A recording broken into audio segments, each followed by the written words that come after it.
L'histoire débutait dans les flammes et le sang, relatant le parcours d'un aventurier ayant osé braver l'interdit absolu. Le bruit des os se brisant et de la chair déchirée résonnait dans l'obscurité, ponctué par des bruits de mastication effroyables. Un noble érudit avait jadis consigné dans ses écrits qu'il existait un tabou universel concernant l'ingestion de monstres. Cet acte était considéré comme une transgression dangereuse, car cela revenait à accueillir en soi une essence maléfique. Cette essence corrompait le corps et l'esprit de celui qui la consommait, et les symptômes se manifestaient en 3 étapes distinctes. La première était une euphorie indescriptible, combinée à une augmentation significative de la force physique. La deuxième étape se traduisait par de violentes nausées et des maux de tête insoutenables, comparables à un état d'ébriété sévère. L'aventurier titubait, luttant pour garder sa lucidité au milieu des cadavres de créatures qu'il venait d'abattre. Enfin, la troisième étape promettait une mort violente en châtiment de l'acte commis, ou pire, une possession totale où l'essence maléfique consumait entièrement la personne et la transformait elle-même en monstre. Pourtant, il continuait à dévorer les monstres. Au fil de ses combats, il assimilait les capacités de ses proies. L'identification, l'écholocation, le vampirisme, un boost d'agilité, l'éclair foudroyant, la brume toxique, la toile d'araignée. Chaque bouchée lui octroyait un nouveau pouvoir. Le combat prit fin, le laissant seul et chancelant au milieu des décombres. La douleur et l'épuisement le submergeaient alors qu'il tentait de rentrer chez lui. Il se répétait qu'il survivrait, peu importe ce qui arriverait. C'était le destin de celui que l'on nommerait le mangeur de monstres. Le décor changea radicalement pour laisser place à la ville frontalière de Barona, baignée par la lumière du jour. Cette région abritait une multitude de labyrinthes, dont celui connu sous le nom de labyrinthe des toxines.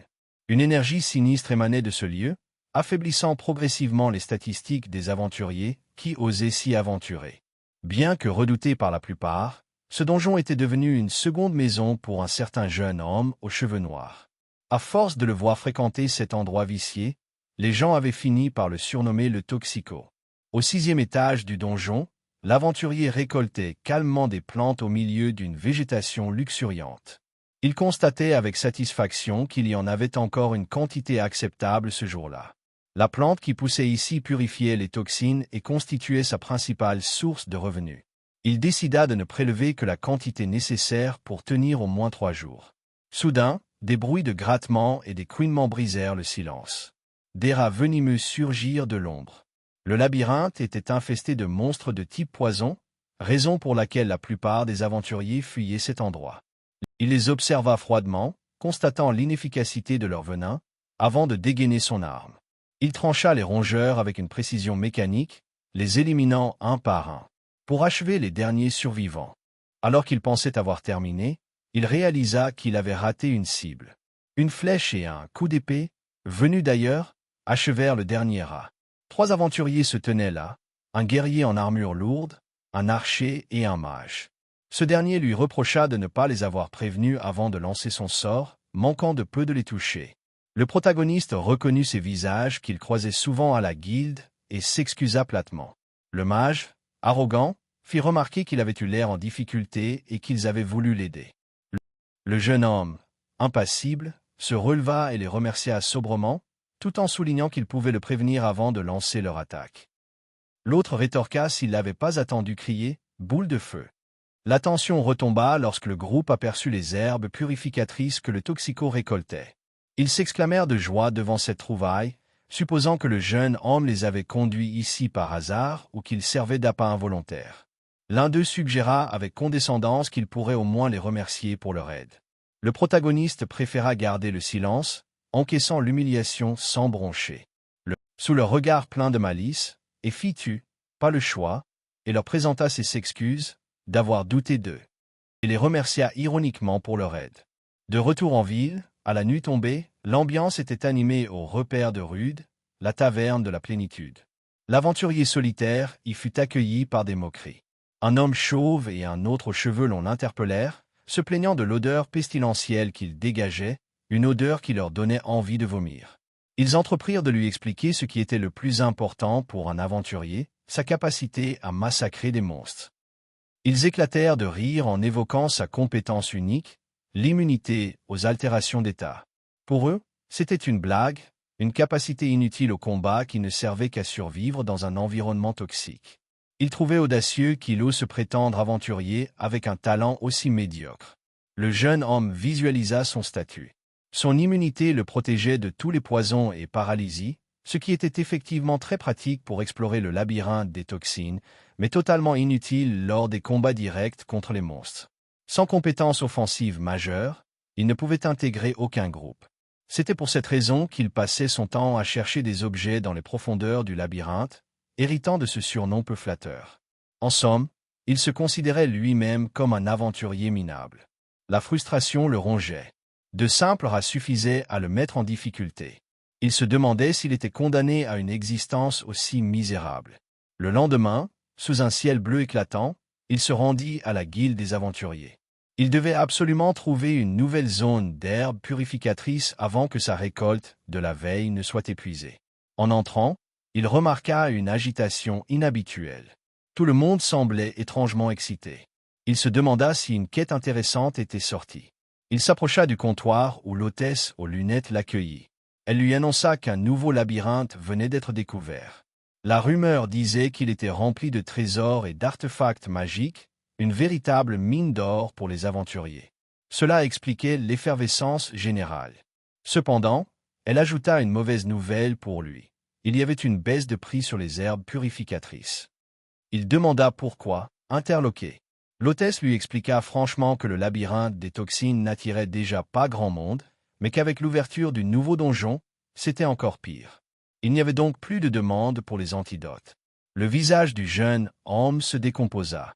Elle précisa que le nouveau labyrinthe se trouvait dans les montagnes Avelio. Elle ajouta aussitôt que ce n'était pas pour lui. L'accès était réservé aux aventuriers de rang des minimums. Comme il n'était que de rang E, il ne pouvait pas y aller. Il insista, le désespoir se lisant sur ses traits. Il voulait absolument y aller et demanda s'il n'y avait vraiment aucun moyen. L'hôtesse resta ferme, rappelant que les règles étaient les règles et qu'honnêtement, ce serait du suicide pour lui. Alors qu'il se tenait là, désemparé, un homme blond, à l'allure noble et confiante, intervint dans la conversation. Il lui proposa de rejoindre son équipe en tant que porteur, un sourire énigmatique aux lèvres. Le voyage commença à bord d'une calèche traversant la campagne verdoyante. Bayel, le chef de l'équipe, expliqua qu'ils avaient eu du mal à recruter un porteur car tous les aventuriers préféraient se ruer vers le nouveau labyrinthe en tant que combattants. Rude observait ses nouveaux compagnons en silence. Il ne pouvait s'empêcher de penser que le groupe aurait pu trouver mieux que l'homme à l'air instable assis en face de lui. Bayel fit les présentations, désignant Sacha, la magicienne aux cheveux rouges, Eric, l'homme au regard sombre. Rude se présenta à son tour comme un aventurier de rang E et les remercia de l'avoir accepté. Bayel demanda alors à voir sa carte de guilde. L'interface holographique s'activa, révélant les statistiques modestes de Rude. Le chef d'équipe nota la mention de la magie du feu, mais remarqua que sa puissance était limitée, la rendant inutilisable en combat. Rude confirma cette analyse avec un rire gêné, expliquant qu'il ne s'en servait que pour s'éclairer ou cuisiner. Bayel accueillit cette information avec bienveillance, souhaitant la bienvenue à leur nouvelle recrue. L'équipe arriva enfin à destination. Devant l'entrée du labyrinthe d'Avelio, une foule compacte s'était déjà massée. L'enthousiasme de Sacha retomba lorsqu'elle réalisa qu'ils étaient loin d'être les premiers sur les lieux. En pénétrant dans le premier niveau, leur déception grandit. L'endroit avait déjà été exploré et dépouillé par les nombreux aventuriers présents. Il ne restait plus rien à récolter. Rick, agacé par la concurrence, proposa de descendre plus bas, là où la foule serait moins dense. Rude tenta d'intervenir.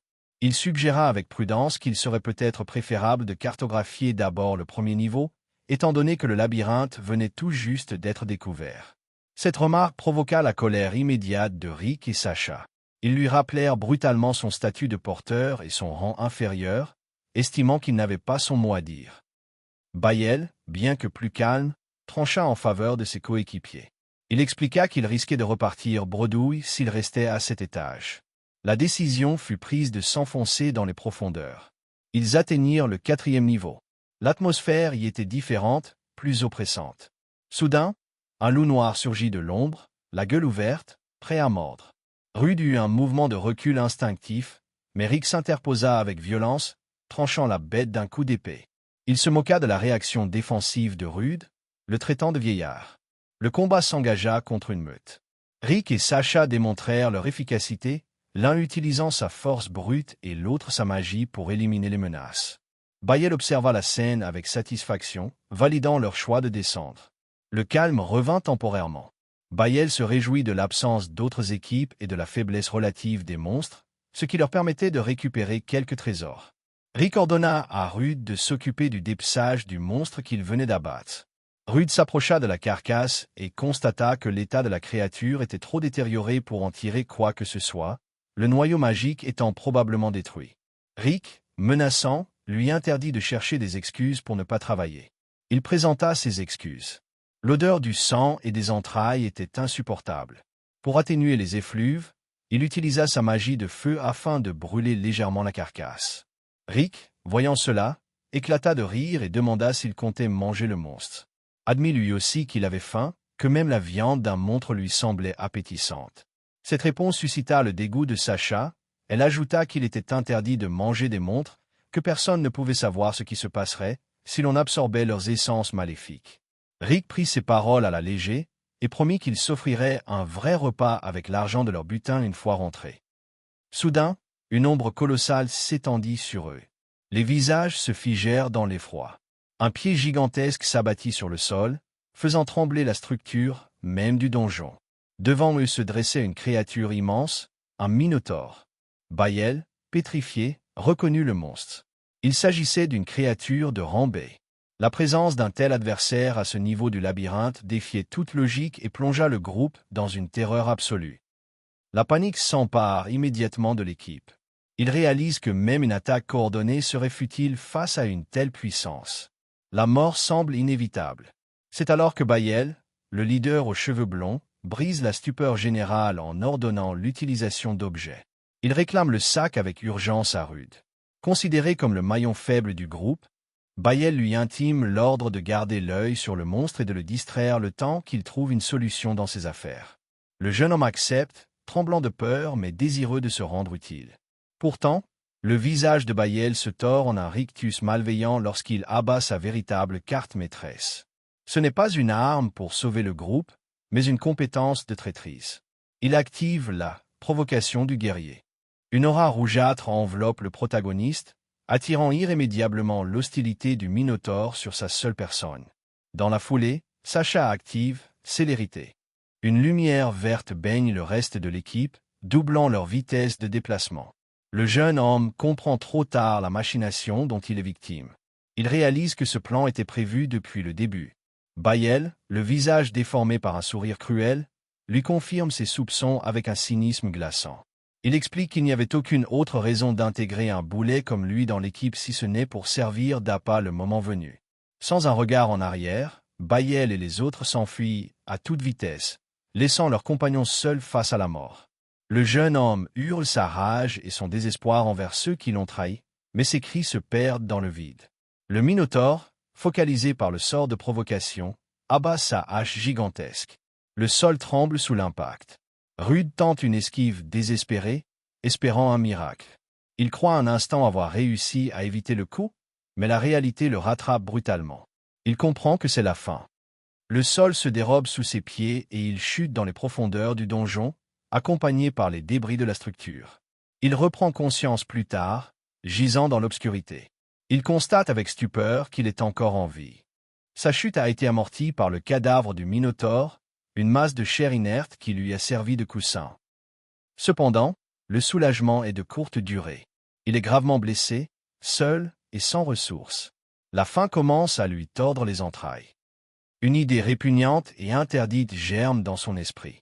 Il se remémore l'interdit absolu qui régit ce monde. Il est proscrit de manger la chair des monstres car leur essence maléfique provoque des effets terribles sur les humains. Pourtant, la volonté de vivre est plus forte. Il se souvient d'une promesse faite à une figure paternelle de son passé, celle de ne jamais abandonner, peu importe la douleur ou la difficulté. Poussé par un instinct de survie primale, il commet l'irréparable. Il mord dans la chair crue du monstre. Le texte ancien défile dans son esprit alors qu'il mastique. Il se rappelle que lorsqu'un humain doté de mana ingère une créature démoniaque gorgée d'essence maléfique, son corps se fait dévorer par cette dernière. La transformation en monstre est un processus décrit comme pire que l'ingestion de poison ou la mort elle-même. C'est un risque insensé qu'il vient de prendre en brisant cet interdit. Son cœur se met à battre avec une violence inouïe, résonnant comme des coups de tambour dans sa poitrine. Ses yeux s'injectent de sang et brillent d'une lueur pourpre. Il était loin d'imaginer les conséquences immédiates de son acte. Le monde autour de lui change. Ses sens s'aiguisent d'une manière surnaturelle. Dans l'obscurité totale, il perçoit des sifflements. Des chauves-souris géantes aux yeux lumineux l'encerclent, prêtes à attaquer. Mais il n'est plus la proie facile d'auparavant. Une nouvelle compétence s'impose à son esprit. Rugissement. Il ouvre la bouche et libère un cri dévastateur. L'onde de choc est telle qu'elle terrorise les ennemis et les cloue sur place. Il sent une puissance nouvelle affluer dans ses veines. Il active ensuite surpuissance. Son bras gonfle, ses muscles se tendent et craquent sous la pression d'une force surhumaine. Il massacre les créatures volantes avec une brutalité implacable. La faim le reprend. Il dévore les restes de ses assaillants. Chaque bouchée semble renforcer sa transformation. Il acquiert une nouvelle capacité, écolocation. Désormais, les ténèbres ne sont plus un obstacle. Une onde sonore émane de lui, cartographiant son environnement avec précision. Il détecte toutes les créatures environnantes, même celles tapies dans l'ombre la plus profonde. Il perçoit la présence de nombreuses entités hostiles autour de lui. Un loup, un œil flottant, un autre minotaure. Le donjon grouille de vie, le jeune homme, désormais métamorphosé, serre sa lance. Un sourire carnassier étire ses lèvres alors qu'il contemple l'abîme rempli de monstres. Il se fait alors une réflexion silencieuse. Il reste à déterminer, entre ces créatures et lui, qui endossera le rôle du chasseur et qui sera la proie. Dans un tourbillon de violence, un bras tranché vola dans les airs, projetant une gerbe écarlate. La douleur était une information secondaire pour Rude, dont l'esprit était entièrement focalisé sur la survie. Il serra le manche de sa hache de combat. L'arme ne semblait plus être un objet extérieur, mais une véritable extension de son propre corps. Il n'avait plus besoin de ses yeux pour repérer ses ennemis dans la pénombre, car il percevait désormais leur essence maléfique avec une clarté surnaturelle. D'un mouvement fluide et brutal, il trancha l'œil géant d'une créature tentaculaire. Le combat n'était pas seulement une lutte, c'était un repas. Rude porta à sa bouche un morceau de la créature vaincue et le mangea. Une énergie sombre et revigorante se diffusa instantanément dans ses veines à chaque bouchée. Il sentit ses blessures se refermer et ses muscles se tendre sous l'afflux de cette nouvelle puissance. Il n'était plus la proie, il devenait le prédateur ultime de ces lieux. Après avoir massacré la dernière vague de démons, il se tint seul au milieu des cadavres, le souffle court mais le regard brûlant d'une lueur rougeoyante. Devant lui se dressait l'immense porte de sortie. Après avoir poussé la porte, la lumière du jour l'inonda, presque aveuglante après les ténèbres des profondeurs. Il prit une profonde inspiration, l'air frais remplissant ses poumons. Il réalisa pleinement qu'il avait survécu à l'enfer. Pendant ce temps, à la guilde des aventuriers de Barona, l'ambiance était aux réjouissances et aux murmures. Les aventuriers discutaient bruyamment, mais le silence se fit lorsque Ranker, le maître de la guilde, prit la parole. Son visage était grave. Il annonça le retour des aventuriers, qui étaient partis explorer le nouveau donjon, précisant toutefois qu'une ombre ternissait ce succès. Selon le rapport fourni par les survivants, leur porteur, Rude, manquait à l'appel. Bayel expliqua que le jeune homme avait été terrassé par un minotaure croisé au 4e niveau. Dans un coin de la salle, l'équipe de Bayel jouait la comédie du deuil. Le maître de la guilde observa la scène, pensif. Soudain, la réceptionniste, les bras à l'oreille, bondit de sa chaise, le visage décomposé par la stupeur. La porte s'ouvrit. Une silhouette familière entra, le pas lourd et décidé. Rude avançait dans le hall, ses vêtements en lambeaux témoignant de la violence de son épreuve. Le silence tomba instantanément sur l'assemblée. Les visages de l'équipe de Bayel se décomposèrent, passant de la fausse tristesse à une terreur pure. Ils le regardaient comme on regarde un fantôme revenu réclamer vengeance. Rude s'arrêta devant eux. Il ignora les murmures de la foule pour planter son regard dans celui de Bayel. Il s'approcha si près que le chevalier put sentir l'odeur du sang séché. D'une voix basse et glaciale, Bayel lui conseilla de mesurer ses paroles, car la situation pourrait très mal tourner pour lui. Ses anciens compagnons tremblaient. L'un d'eux vérifia nerveusement que Rude n'avait rien de cassé, tentant de dissimuler sa panique. Il ajouta qu'il avait voulu partir à sa recherche, mais l'accès au labyrinthe avait été interdit. Rude balaya ses excuses d'un revers de main mental. Bayel proposa froidement d'aller discuter ailleurs. Reprenant une once de contenance, bouscula Rude pour s'éloigner, mais ce dernier ne bougea pas d'un millimètre, tel un pilier de pierre ancré dans le sol. Rude éclata alors de colère, dénonçant la vérité devant toute l'assemblée. Il hurla que ces individus s'étaient servis de lui comme à part. La foule commença à murmurer, le doute s'installant. Bayel tenta de retourner la situation, accusant Rude de délirer. Le maître de la guilde intervint, exigeant des explications claires. Rude affirma que Bayel lui avait pris le sac et l'avait attaqué par derrière. Eric avait utilisé une compétence pour attirer l'attention du Minotaure sur lui. Et enfin Sacha avait lancé un sort de célérité sur le groupe pour qu'il puisse s'enfuir en le laissant derrière. Bayel niait tout en bloc, traitant Rude de menteur. La tension était à son comble, et il semblait impossible de trancher entre les deux versions. C'est alors qu'une nouvelle figure fit son entrée. Une femme encapuchonnée, portant le sceptre des inquisiteurs, s'avança. La présence d'un inquisiteur loin de la capitale était un événement rare et inquiétant. Le maître Rancaire, le visage fermé, déclara qu'il avait remarqué une fâcheuse tendance à la disparition chez les porteurs engagés par l'équipe de Bayel. Il avait donc fait appel à une vieille connaissance pour tirer cette affaire au clair. Il fallait déterminer qui disait la vérité entre Bayel et Rude. L'équipe de Bayel commença à suer à grosses gouttes. L'inquisitrice leva son sceptre, une aura bleutée émanant de sa personne. Elle annonça que l'équipe de Bayel mentait. Bayel protesta, l'écume aux lèvres, mais le verdict tomba, implacable. La foule retint son souffle. Le maître Rancaire expliqua la nature de la compétence utilisée par l'inquisitrice, le verdict implacable. C'était un pouvoir inné, impossible à acquérir, dont la fiabilité surpassait même un serment prêté devant le roi. Cet œil mystique perçait tous les mensonges à jour. Le regard du maître de la guilde se durcit en se tournant vers Bayel. Il gronda de rage. Abandonner un camarade était l'un des plus grands tabous pour un aventurier. Mais leur crime était double, car ils avaient non seulement sacrifié leur porteur, mais aussi trahi leur propre chef par leurs agissements. La sentence fut prononcée sans appel. Ils allaient perdre leur statut d'aventurier et finir en esclaves. L'horreur se peignit sur les visages de Sacha et de ses complices. L'idée de l'esclavage les terrifiait. Bayel, acculé, perdit la raison. Son esprit se brisa sous la pression et la haine. Il se tourna vers l'inquisitrice, les yeux injectés de sang, convaincu que tout cela était de sa faute.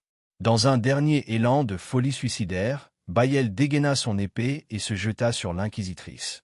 L'attaque était rapide, désespérée. Elle ne scia pas.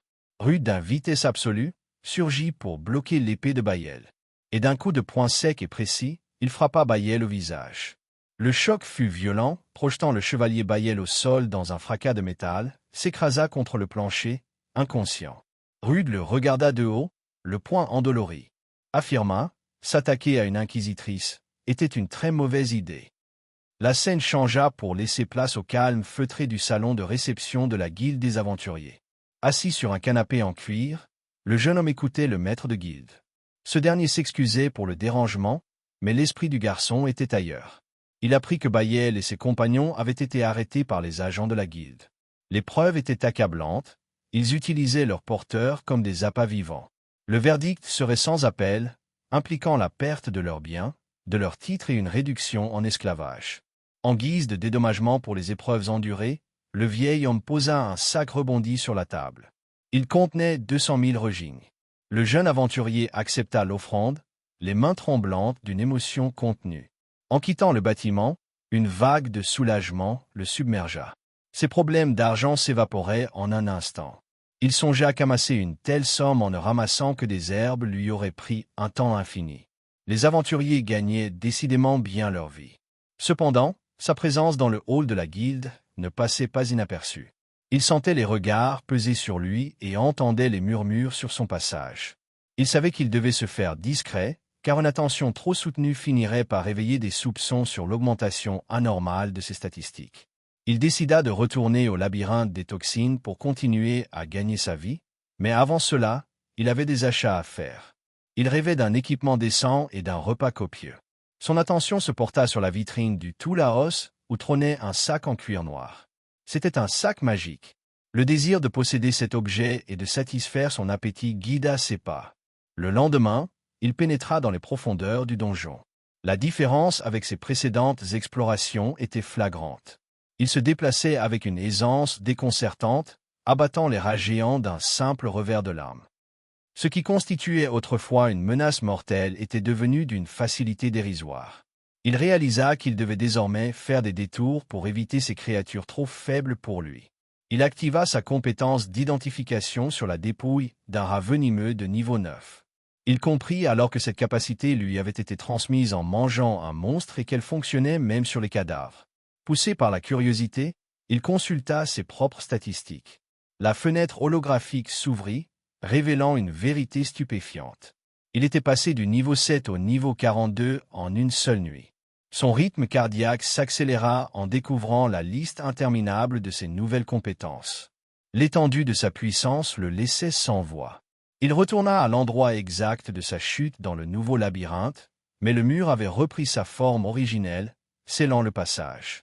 Il se résigna à une exploration classique, désireux de tester sa force actuelle et son nouveau sac. Il descendit les étages à une vitesse fulgurante, traversant le 6e, le 9e, puis le 13e niveau. Les monstres tombaient les uns après les autres sans offrir de véritable résistance. Il lui fallait aller plus loin pour trouver un adversaire à sa mesure. Arrivé au 24e étage, il repéra enfin une cible intéressante. Un soldat lézard de niveau 25 montait la garde. Après l'avoir analysé, le jeune homme nota une anomalie car ces créatures se déplaçaient généralement en groupe, or celle-ci était isolée. C'était le sujet parfait pour son test. Il s'élança, son épée fondant l'air. Le lézard para le coup avec son bouclier, démontrant une réactivité surprenante. Au lieu de contre-attaquer, le monstre fit volte-face et s'enfuit dans les couloirs sombres. L'aventurier se lança à sa poursuite, le bruit de leurs pas résonnant contre la pierre humide.